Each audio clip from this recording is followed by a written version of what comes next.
Hi, I'm Mitch Doctor, the U.S. Commercial Master Trainer here at Microsoft, and I'm being joined today by my colleague to the north in Canada. How are you today? I'm very good. Hi, everybody. I'm Anthony Hartsell, and I'm the Commercial Master Trainer for Canada. How are you And today, Mitch? I'm well, and thank you so much for joining me. And we get to talk about something that I know is near and dear to both your heart and mind. And what might that be? Oh, Windows and education. Windows and education. There's a lot been going on in the last year in Windows and EDU, and we are going to walk through some of that on our very first of multiple series of videos coming to all of you over the next couple months. But with that, let's jump right in and get started. Anthony. All right. Okay, so today, a lot of people are kind of thinking, well, look, the pandemic's over, kids are back to school, everything is back to normal. That's not the case, right? I know if you have kids in school right now, you know that hybrid education is still a thing. There are three kids in my daughter's class that are still working from home, right? So hybrid learning is here to stay, right? 70% of educators here are worried about delivering, high class content in a hybrid learning environment. Accessibility is another issue, right? 2.5 million kids in the US have some kind of learning disability, like dyslexia, and that's where Windows can help them out with all their accessibility features. Security is a huge concern. $3.7 million lost by the Kentucky District School Board in a phishing scam. That's just awful, right? And of course, low-cost devices are all the rage right now, right? Because school boards, they don't have a lot of budget, they don't have a lot of money, and they want to have more than 60%. They want to get that low-cost device in there.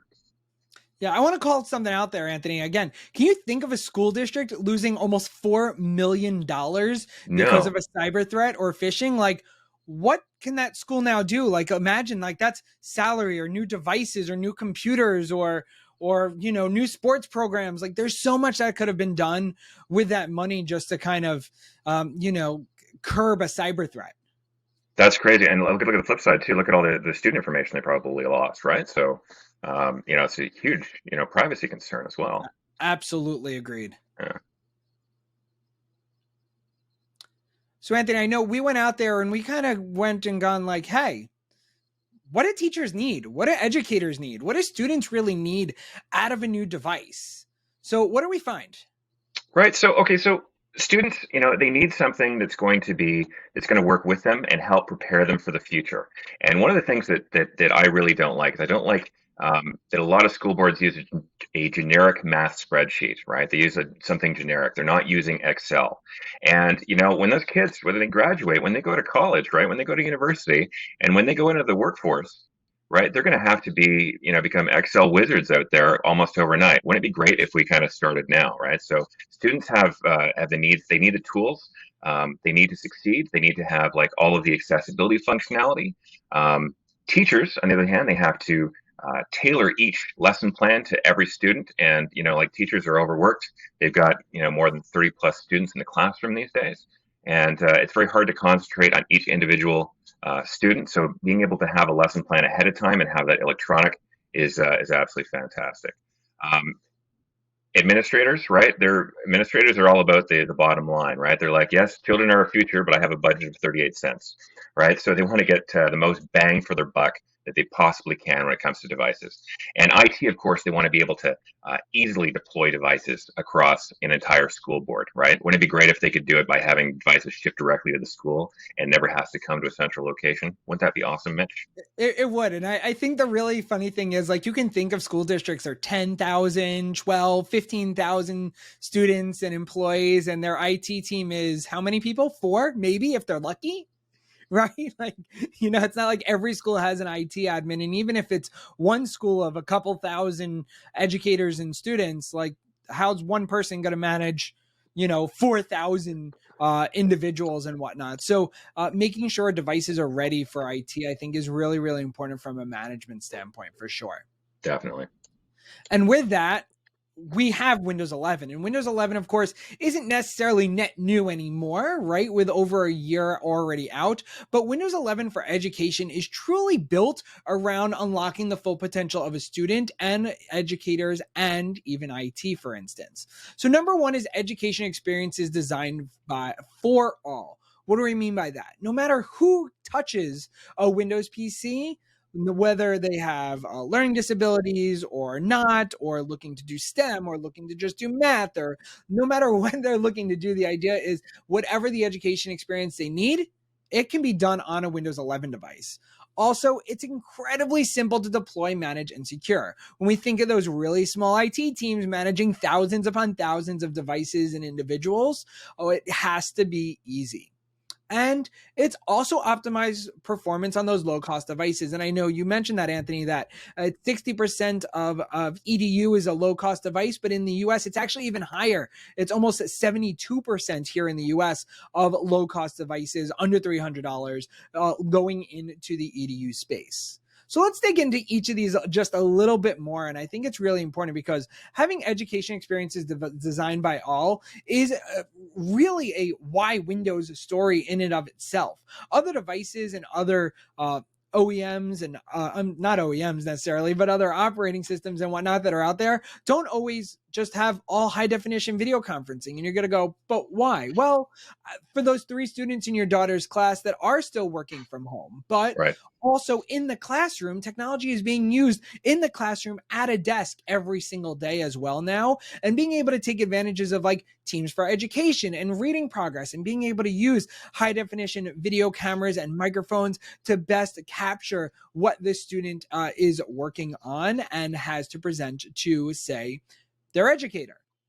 Accessibility features are huge. And you and I know, could talk about accessibility features for hours if we were allowed. We're not going to do that here, but we might in the future. But accessibility features, because we have to make sure we service every single student and every single user. So with things like reading progress or closed captioning being built into Windows 11, among so many other accessibility features, they are all built in and none of them are bolted on, with over 6 times more accessibility features than anything else in existence, even including what was available on Windows 10. And then those accessibility features are super easy to access in just the new Windows 11 taskbar using the ease of access settings, as well as one-click access to microphone controls. So whether we're looking to control microphone while using Teams for Education and muting or unmuting, or if we want to be able to control our entire Windows PC with our voice, all that can be done from a single click. And then people learn in different ways. Personally, I love to write notes, and I remember, and I seem to regurgitate information and capture information better when I write.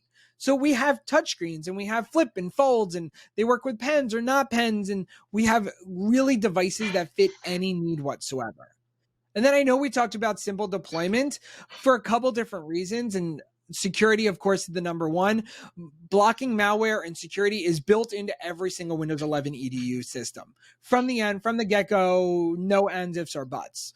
We also can defend against unsafe web content using Microsoft Edge's web browser and the smart screen filter.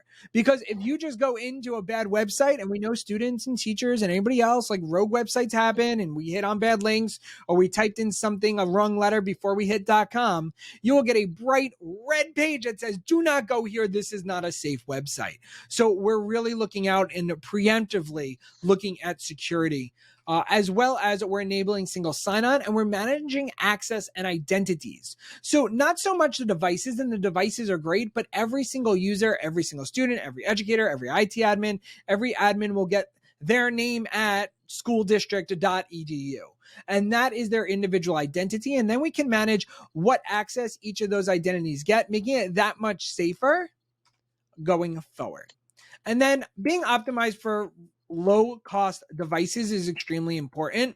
We do have low cost cloud first devices, and these devices are able to use the power of OneDrive and the Microsoft 365 suite of applications to be able to use on a lower cost device with, say, lower amounts of memory, for instance. And it's optimized to work with your familiar apps like Word, Excel, and PowerPoint, while also making sure battery life is optimal to that specific device and what is necessary to run.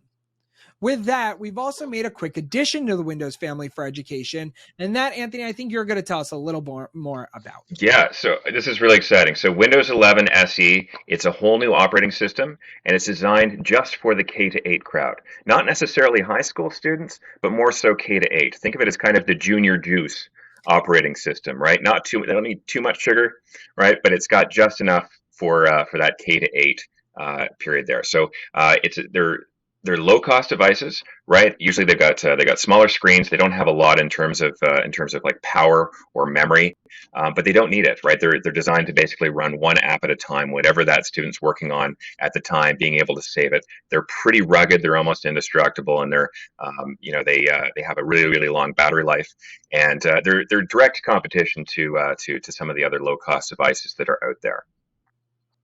Right, and one of the great things about this as well, this low cost device. So you got faster start times. It's an education device. It's an education only device. It's not for use for anything else. It's preloaded with Microsoft Office, so it's very easy to activate the license and get that on there. It's designed to improve focus, so other apps will fade into the background.